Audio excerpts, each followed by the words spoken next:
الحمد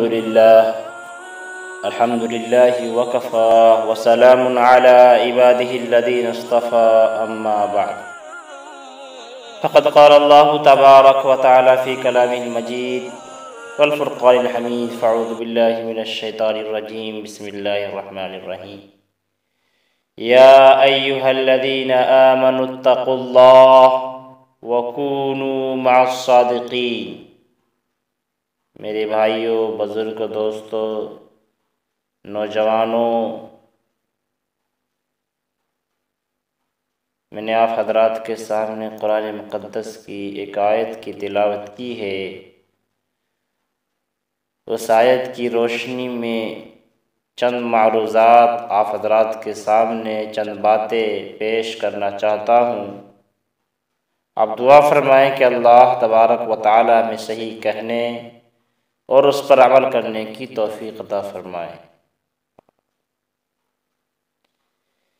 میرے بھائی دیکھیے، انسان کے اندر یہ بات فطری طور پر پائی جاتی ہے کہ وہ جس ماحول میں پروان چڑھتا ہے، وہ جس ماحول میں آتا ہے، اس کے اثرات اس کی زندگی پر مکمل طور پر نہ صحیح لیکن کچھ نہ کچھ اثر ضرور اس کے اندر آ جاتے ہیں۔ اسی لیے ہمارے کریم پروردگار نے ہمیں اس بات کا حکم فرمایا کہ تمہاری نشست و برخاست، تمہارا اٹھنا اور بیٹھنا اچھے لوگوں کے ساتھ ہو، سچے لوگوں کے درمیان ہو۔ ارشاد ربانی ہے، یا ایھا الذین آمنوا اتقوا اللہ وکونوا مع الصادقین، کہ اے لوگو، اے ایمان والو، تم اللہ سے ڈرو اور سچوں کے ساتھ رہو۔ یہاں سچوں کا ذکر اللہ تبارک و تعالی نے کیا۔ اسی کو مولانا روم رحمہ اللہ نے ایک بہترین شعر میں پیرائے میں بیان کیا کہ صحبت صالح ترا صالح کند، صحبت صالح ترا صالح کند، صحبت طالح ترا طالح کند، کہ نیک لوگوں کی صحبت، نیک لوگوں کے ساتھ اٹھنا بیٹھنا تمہیں نیک بنا دے گی، اس کا اثرات اور اس کے ماحول کے اثر کی وجہ سے، اور برے لوگوں کے ساتھ بیٹھنا اٹھنا تمہیں برا بنا دے گا۔ دیکھیے، ماحول کا تقاضا ہے کہ اگر لوگ برے کے ساتھ بیٹھیں گے تو برا بنیں گے، اچھے کے ساتھ بیٹھیں گے تو اچھا بنیں گے۔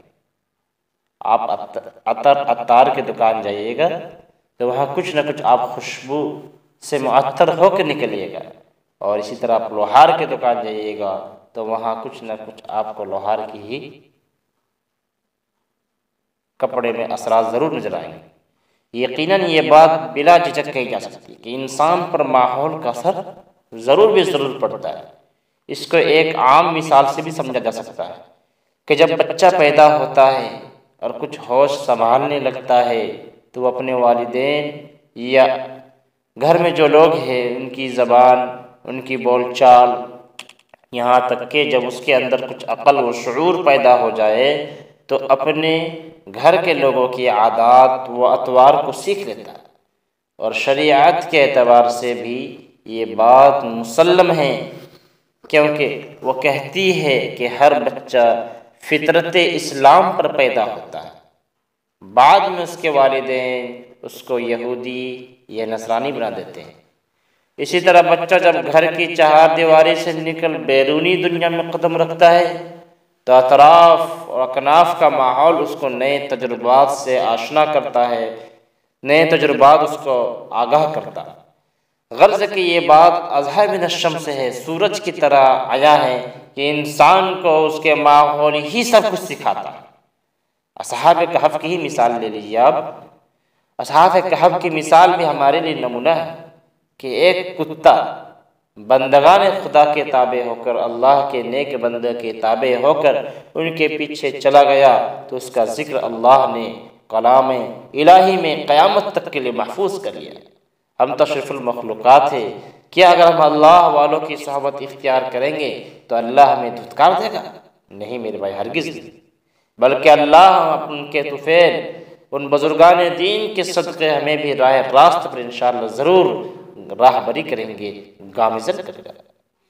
موجودہ دور میں جب ہم چہار دانگ عالم کا جائزہ لیتے ہیں، پورے دنیا کو جب ہم ٹٹولتے ہیں، تو ہمیں امت مسلمہ کا ایک بڑا طبقہ ایسا ملے گا جو دین بیزاری اور خواہشات پروری کا شکار ہے، جو کہتے ہیں دینداری، کتنی دینداری اور خواہشات پرور، بس اپنے نفس کو جو چاہا اسی پر چلا دیا اور غیر محسوس طریقے پر اسلام سے خارج ہو جا رہے ہیں، دائرہ اسلام سے کوسوں دور ہو جا رہے ہیں۔